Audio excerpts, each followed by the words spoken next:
जय श्री राम दोस्तों। लॉकडाउन के बीच डीडी नेशनल पर प्रसारित होने वाले धारावाहिक सीरियल रामायण की पॉपुलैरिटी में कोई भी कमी नहीं आई है। 80 के दशक में शूट हुए रामायण को लोग आज भी परिवार के साथ देख रहे हैं। रामायण की शूटिंग ऐसे समय में हुई थी जब तकनीक इतनी विकसित भी नहीं हुई थी और इस सीरियल को जितने व्यूज मिल रहे हैं उसका मुकाबला आज तक कोई नहीं कर पाया है। आपको बता दें कि आज तक जितने व्यूज रामानंद सागर की रामायण को मिले हैं उतना सिनेमा जगत में किसी भी धारावाहिक के किसी भी मूवीज को नहीं मिले हैं। तो दोस्तों आपके जहन में भी आखिर सवाल आया होगा कि क्या 1980 के दौरान इतनी टेक्नोलॉजी नहीं होने के बावजूद रामायण की शूटिंग किस तरह से हुई थी और शूटिंग के दौरान क्या क्या परेशानी आई थी, कलाकार किस तरह से मैनेज करते थे, सारी शूटिंग एक ही जगह पर हुई या अलग अलग जगह पर हुई थी। उस दौर में वानर सेना, जामवंत जैसे जो कुछ कैरेक्टर्स है वो किस तरह से डेवलप हुए थे। और साथ ही दोस्तों आपके मन में ये भी सवाल आया होगा कि रामायण की शूटिंग के बाद आखिर राम और सीता का कैरेक्टर्स निभाने वाले उन कलाकारों का क्या हुआ। तो दोस्तों आपके सभी सवालों के जवाब इस वीडियो में मिलेंगे। वीडियो को पूरा आखिर तक जरूर देखना है। चलिए शुरुआत कर लेते हैं वीडियो की ओर। लेकिन दोस्तों उससे पहले इस वीडियो को कीजिएगा ज्यादा से ज्यादा लाइक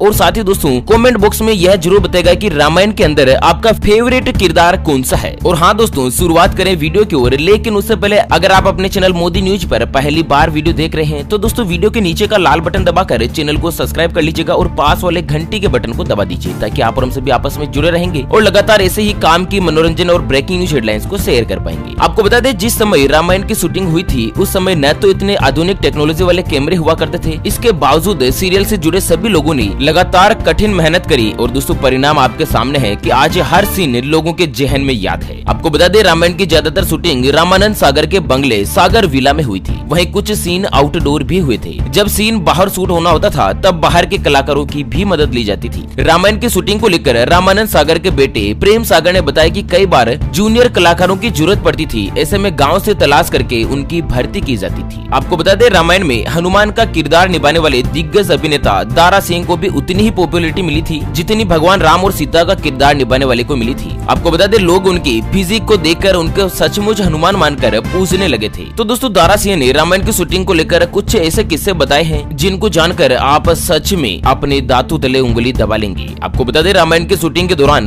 दारा सिंह के पिताजी ने नॉनवेज खाना तक छोड़ दिया था क्योंकि दोस्तों दारा सिंह के पिताजी शूटिंग के साथ लोकेशन पर जाया करते थे और ये शूटिंग लोकेशन सूरत के उमर ग्राम में हुआ करती थी। शो की पूरी कास्ट एंड क्रू ट्रेन से सूरत जाती थी और ज्यादातर शूटिंग 5 से लेकर 6 दिनों तक होती थी। उसके बाद वापस से मुंबई लौट जाया करती थी। यहाँ पर एक्टर दारा सिंह ने बताया कि जब भी शूटिंग खत्म होती थी तो दारा सिंह को अपने स्टूडियो के गेट खोलने पड़ते थे जहाँ पर सैकड़ों लोग उनके चरण छूने का इंतजार किया करते थे क्योंकि दोस्तों उन्होंने हनुमान का रोल इतना अच्छी तरह से निभाया था कि लोग एक्टर्स की सच में भगवान मानकर पूजा किया करते थे। और वहीं दोस्तों इस शो की टीआरपी इसी बात का सबूत है कि रामायण आज भी लोगों को पसंद आती है और रामायण का शो शुरू होने के साथ ही इसने टीआरपी के सारे रिकॉर्ड तोड़ दिए थे। पहले ही हफ्ते में इतिहास का सबसे ज्यादा देखे जाने वाला शो बन चुका था। वहीं आपको बता दें रामायण की शूटिंग के लिए हॉलीवुड से भी लेनी पड़ी थी मदद क्योंकि हनुमान का संजीवनी बूटी लाने वाला सीन नहीं था आसान। दोस्तों आज के टाइम पर तो वीएफएक्स और ग्राफिक्स टेक्नोलॉजी इतनी ज्यादा डेवलप हो चुकी है कि कोई भी सीन आसानी से पूरा हो जाता है, लेकिन उस समय इतनी ज्यादा टेक्नोलॉजी विकसित नहीं हुई थी। और वहीं आपको बता दें कि रामायण में संजीवनी बूटी लाने वाला सीन, हनुमान जी के उड़ने वाला सीन, वहीं पुष्पक विमान का उड़ना जैसे कई स्पेशल इफेक्ट को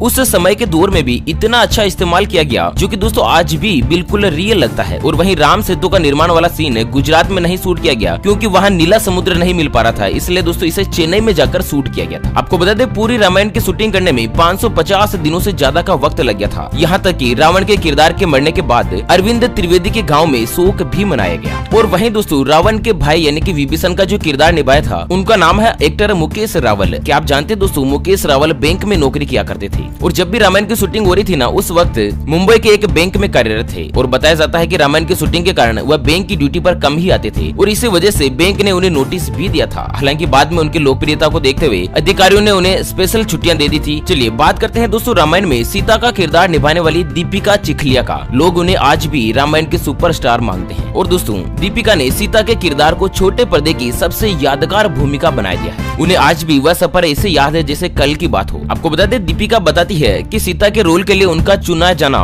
इतना आसान भी नहीं था। करीब 30 से लेकर 35 लड़कियां सीता के रोल के लिए स्क्रीन टेस्ट देने आई थी। दीपिका कहती है कि वे काफी ज्यादा खूबसूरत, टैलेंटेड और ग्लैमरस थी, मगर चुना मुझे गया। शायद मैं रामायण की सीता की छवि के लिए अनुकूल थी। और वहीं जब शूटिंग होती थी ना तो उस समय कलाकार काफी दिनों तक एक दूसरे को स्क्रीन नेम के हिसाब से ही बुलाते थे। रामानंद जी भी हमें स्क्रीन नेम से ही बुलाते थे। उनका मानना था कि ऐसा करने से कलाकारों को अपनी भूमिका की गहराई में उतरने में सुविधा होती है। और वहीं रामानंद सागर हर एपिसोड को सोमवार से गुरुवार तक शूट करते, शुक्रवार को एडिट करते और रविवार सुबह ब्रॉडकास्ट के लिए मुंबई भेज देते। शूटिंग ज्यादातर रात को होती थी और सुबह ही पिकअप होता था। और वहीं कलाकार बताते हैं कि शूटिंग के दौरान बहुत गर्मी और उमस हुआ करती थी, क्योंकि तब न तो ज्यादा पंखे थे और न ही एसी। आपको बता दें, जब 80 के दशक में रामायण का टेलीकास्ट होता था तब रविवार सुबह 9:30 बजे आता था। तब लोग अपने टीवी पर माला डाल देते थे। लोगों का विश्वास था कि भगवान यानी कि ईश्वर साक्षात उनके घर आ गए। चलिए आपको बताते हैं दोस्तों, रामायण में एक अजीब किरदार यानी कि मंथरा के बारे में। तो एक हादसे ने छीन ली थी मंथरा की खूबसूरती और बर्बाद हो गया था कैरियर। जानते हैं उनकी पूरी कहानी। तो दोस्तों, रामायण में मंथरा का किरदार निभाया था एक्ट्रेस ललिता पवार ने, जिनका जन्म 18 अप्रैल 1916 को नासिक में एक धनी व्यापारी लक्ष्मण राव सगुन के घर में हुआ था। ललिता को आज भी घर घर में रामायण की मंथरा के तौर पर ही बुलाया जाता है। और दोस्तों, उस समय वह अपने जमाने में सबसे ज्यादा फीस लेने वाली एक्ट्रेस हुआ करती थी। आपको बता दें, 80 के दशक के फेमस एक्टर भगवान दादा को एक सीन के दौरान ललिता पवार को एक थप्पड़ मारना था, लेकिन उन्होंने ललिता को इतनी जोर से थप्पड़ मारा कि वह जमीन पर गिर गई और वहीं उनके कान से खून बहने लगा था। इसके बाद इलाज के दौरान गलत दवा के चलते उनके शरीर के दाहिने भाग को लकवा मार गया और हमेशा के लिए उनकी दाहिनी आंख सिकुड़ गई। वहीं दोस्तों, आपको बता दें कि आपके मन में ऐसा सवाल आ रहा होगा कि रामायण में आखिर कौन सा सीन भगवान राम का किरदार निभाने वाले को सबसे मुश्किल लगा था। जी हाँ दोस्तों, ऐसे तो बहुत सारे सीन होते हैं, लेकिन स्पेशली ऐसा कौन सा सीन था जो कि सबसे ज्यादा मुश्किल लगा था। तो आपको बता दें, एक सीन है जहाँ पर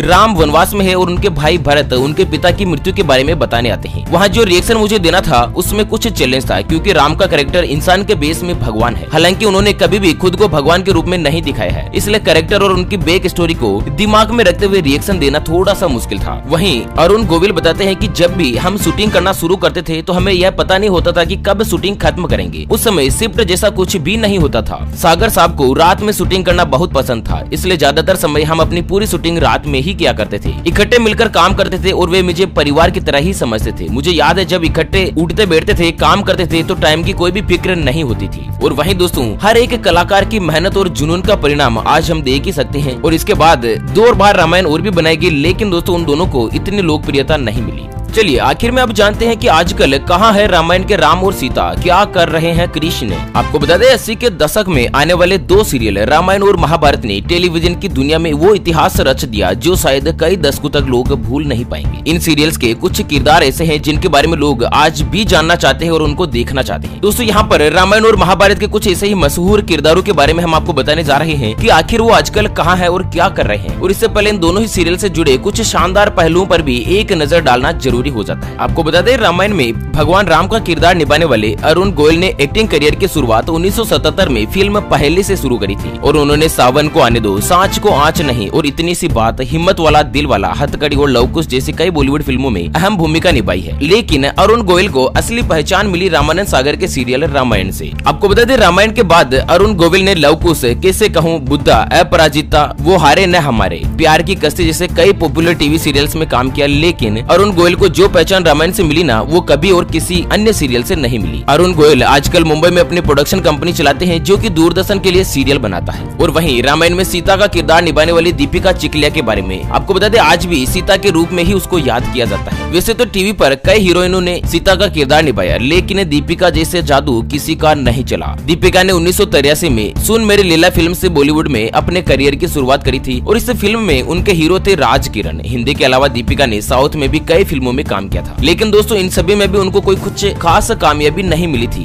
जो कि उन्होंने सीता का किरदार निभाने में कामयाबी हासिल करी ना, तो उसका परिणाम आपके सामने है कि दीपिका हिंदुस्तान के हर घर में छा गई। वहीं रामायण के बाद दीपिका ने विक्रम बेताल, लवकुश जैसे कई सीरियल में काम किया और 1989 में दीपिका फिल्म घर का चिराग और खुदाई में भी नजर आई। दोनों फिल्मों में राजेश खन्ना लीड रोल में थे। आपको बता दें, दीपिका को सीता के रोल का करना इतना बड़ा फायदा मिला कि 1991 के लोकसभा चुनाव में बीजेपी की सीट पर वडोदरा से उनकी जीत हुई थी। हालांकि जल्द ही राजनीति से उनका मन उब गया और उन्होंने राजनीति करना छोड़ दिया। और उसके बाद दीपिका ने कॉस्मेटिक कंपनी के मालिक हेमंत टोपीवाला से शादी कर ली और दीपिका चिकलिया से दीपिका टोपीवाला बन गई। शादी के बाद दीपिका एक्टिंग छोड़कर अपने परिवार पर ध्यान देने लगी। फिलहाल उनकी 2 बेटियां है नीति और जूही। दीपिका आजकल अपने पति की कंपनी रिसर्च और मार्केटिंग टीम को हेड किया करती है। ये कंपनी श्रृंगार बिंदी और टिप्स के साथ टोज और नेल पॉलिश वगैरह बनाती है। चलिए आखिर में बात करते हैं दोस्तों रामायण में रावण का किरदार निभाने वाले अरविंद त्रिवेदी के बारे में। जी हाँ दोस्तों, रामायण में राम और सीता का किरदार निभाने वाले कलाकारों को जितना प्यार मिला ना, उतना ही प्यार रावण का किरदार निभाने वाले अरविंद त्रिवेदी को भी मिला है। अरविंद ने करीब 250 हिंदी और मराठी फिल्मों में काम किया, लेकिन उनकी असली पहचान रामायण से ही बनी है। पर्दे पर उनकी हंसी और आवाज की वो धमक सुनकर लोगों को यही लगता था कि जैसे पर्दे पर सच में रावण आया है। आपको बता दें दोस्तों, अरविंद त्रिवेदी को रामायण से इतना प्यार मिला कि आज भी लोग उनकी पत्नी को मंदोदरी कहते हैं और उनके बच्चों को रावण के बच्चे ही कहा जाता है। वैसे रामायण के बाद अरविंद विश्वामित्र सीरियल में भी नजर आए। कई सीरियल में काम करने के बाद अरविंद अचानक टीवी से गायब हो गए। अरविंद ने 1991 में भारतीय जनता पार्टी ज्वाइन कर ली और चुनाव जीतकर भारतीय जनता पार्टी के राज्यसभा सांसद बने, जो कि दोस्तों आडवाणी और अटल बिहारी वाजपेयी के काफी करीबी माने जाते थे। तो दोस्तों इस वीडियो में अपन ने जाना कि रामानंद सागर की रामायण की शूटिंग किस प्रकार से हुई थी। तो दोस्तों आज के लिए इस वीडियो में फिलहाल इतना ही। बहुत जल्द दोबारा से करेंगे मुलाकात एक और नई और ताजा तरीन हेडलाइंस के साथ। तब तक के लिए बने रहिएगा आपके अपने चैनल मोदी न्यूज पर। Thank you, take care, good bye, जय हिंद, जय भारत।